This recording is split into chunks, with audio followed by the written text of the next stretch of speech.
Olá, como vai? Meu nome é Luiz Dickmann e agora a gente vai falar uma aula sobre transtorno obsessivo compulsivo, o famoso TOC. Então, para a gente falar disso, vamos tentar entrar nos detalhes do que é essa doença.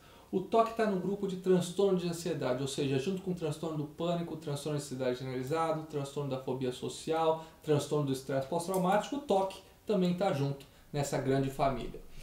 Os sintomas incluem alterações de pensamento, de emoção e também de comportamento. Então é bastante interessante que é um sintoma que vai abranger várias áreas da vida da pessoa.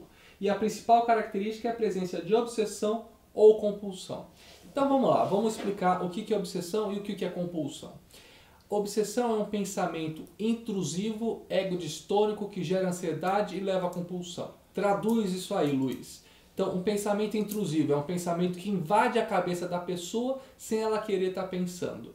Egodistônico é alguma coisa que ela não gostaria de estar sentindo, que gera ansiedade, não precisa explicar, e leva à compulsão, que é um ato que pode ser físico ou mental. Então vamos tentar lembrar de uma coisa da infância. Talvez vocês, quando eram pequenos, devem ter ouvido de algum primo, de um irmão, tio, alguém, que chinelo virado mata a mãe, né? A mãe vai morrer se o chinelo estiver virado. Então, o que acontece é o seguinte, você pega uma criança que nunca ouviu isso, vê um chinelo virado, ela não sente nada. A partir do momento que alguém ensina isso para ela, quando ela vê um chinelo virado, o que vai acontecer? Um pensamento vai invadir a cabecinha dela, um pensamento intrusivo, egodistônico, porque nenhuma criança quer imaginar a mãe morta, isso gera uma ansiedade e vai levar a uma compulsão, que é desvirar o chinelinho. Isso é TOC? Olha, tem um pensamento obsessivo e um ato compulsivo. Isso é TOC? Não, isso não é TOC, é só uma superstição, assim como várias outras. Quando que as coisas viram TOC? Quando isso começa a perturbar a vida do indivíduo, isso vira um transtorno obsessivo-compulsivo, ou quando ocupa pouco espaço, por exemplo, ocupa menos de 1 hora por dia, que é um dos critérios diagnósticos, só começa a levar a prejuízo funcional. Então imagina um paciente que gasta 5 minutos com algum dos rituais dele, só que por causa desses 5 minutos ele já perdeu 3 empregos e ele não consegue controlar. Isso também é um prejuízo funcional. Então, em linhas gerais, isso que é um pensamento obsessivo, né, e um ato compulsivo. Agora vamos detalhar. Esses pensamentos recorrentes, insistentes e que são estranhos ou inapropriados para a própria pessoa, ela não sente como sendo verdadeiramente dela, né? Geralmente acompanhados de desconforto, medo, angústia, culpa ou desprazer. Ou seja, são sensações ruins que cercam a gente. E muitas vezes, quanto mais tenta parar de pensar, mais aquele pensamento fica rodando e remoendo dentro da cabeça. Os pensamentos obsessivos não são controlados pelos próprios pacientes. Eles tentam, mas não conseguem. Fogem do controle racional daquela pessoa. Exemplo, uma pessoa honesta tem pensamentos de roubo, trapaça, traição. E uma pessoa religiosa tem pensamentos pecaminosos, obscenos ou sacrilégios. Ou seja, tudo aquilo que ela não quer pensar, ou seja, egodistônico, ela começa a imaginar. E ela tenta parar de pensar, às vezes o pensamento aparece até mais forte, incomodando ainda mais aquele sujeito. Um pensamento recorrente pode ser algo desagradável, que pode ser simplesmente uma música chata na cabeça. Todo mundo sabe o que é isso, todo mundo já ouviu um refrão que não consegue desgrudar.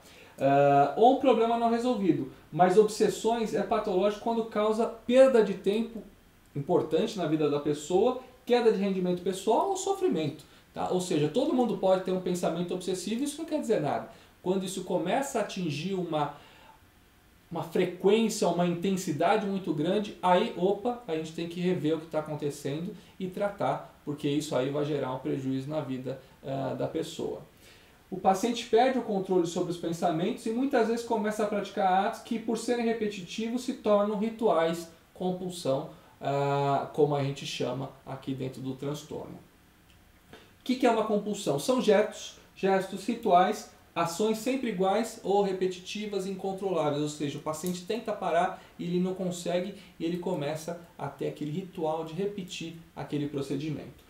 Caracteriza como doença, como transtorno, quando a pessoa tem necessidade de repetir esse ato de uma forma compulsiva. Ou se a pessoa não consegue se controlar e não depende da vontade. Ela faz sem querer muitas vezes ou sem perceber, ou ainda não consegue impedir o ato pela vontade, por isso que é compulsivo, por isso que é obrigatório. Ou seja, é muito difícil para o paciente, ele tem muito sofrimento para deixar de fazer aquilo que ele está impelido a fazer naquele momento.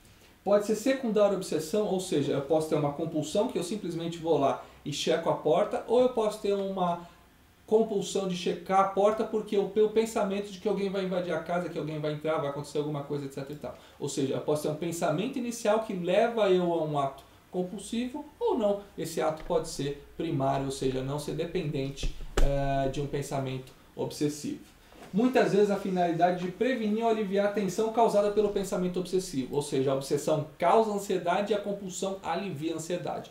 Então você fica num toma lá da cá. Tem uma coisa que está gerando um estresse e tem outra que está tentando aliviar aquele estresse. Isso aqui também é um dos fatores para a gente entender o transtorno obsessivo compulsivo. Um paciente que tenta evitar a compulsão acaba submetido a uma tensão considerada insuportável e por isso acaba cedendo à compulsão. Ou seja, ele tenta segurar ao máximo que ele pode, vai se controlando e muitas vezes ele vai lá em outro lugar e acaba depois excessivamente fazendo. Eventualmente ele consegue numa reunião de trabalho segurar aquele ritual, mas quando ele sai daquela reunião, muitas vezes ele tem a necessidade de fazer aquilo reiteradas vezes. Isso é bastante comum dentro do quadro. A relação da obsessão e compulsão, qual é?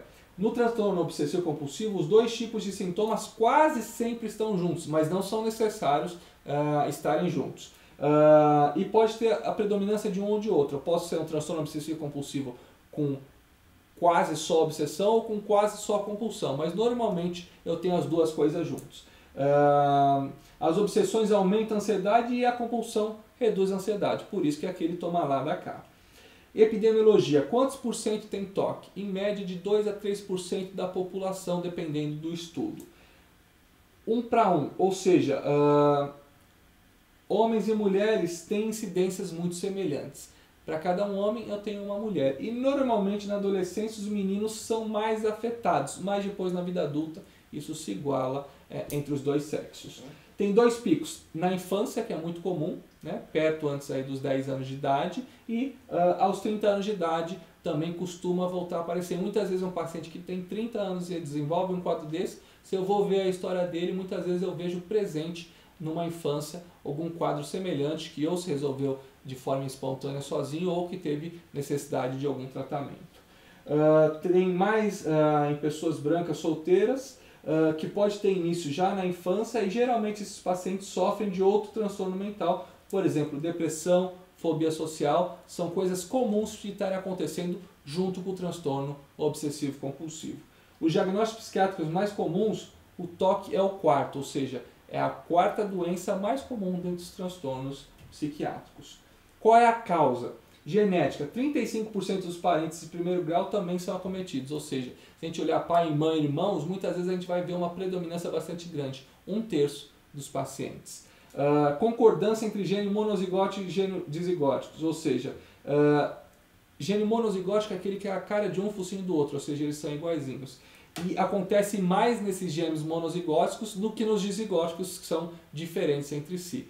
Até 75% maior em monozigótico, ou seja, mostra que tem uma característica genética bastante importante. Os fatores biológicos, a desregulagem da serotonina é a principal hipótese levantada para explicar o transtorno obsessivo compulsivo, né? PET scan, que é um tipo de exame que tem emissão de póstrons, é uma emissão de uma substância radioativa, ele mostra uma hiperatividade na parte frontal, que é essa parte aqui nessa região. E na região periorbital também, ou seja, a gente vê no exame essas áreas acendendo, captando mais substância radioativa marcada. O gânglio e núcleos da base também, né, para quem gosta da área neurológica, são áreas que têm um maior acometimento e provavelmente estão relacionadas à causa do transtorno obsessivo compulsivo. Anormalidades no eletroencefalograma do sono, ou seja, quando vai fazer uma polissonografia num instituto que avalia uma noite de sono, muitas vezes quando a gente põe a eletroencefalografia, a gente vai ver a latência REM diminuída, ou seja, aquele paciente demora menos para entrar no sono REM. Isso é um achado, a gente ainda não sabe direito o que isso quer dizer, mas é uma constatação em pacientes com TOC.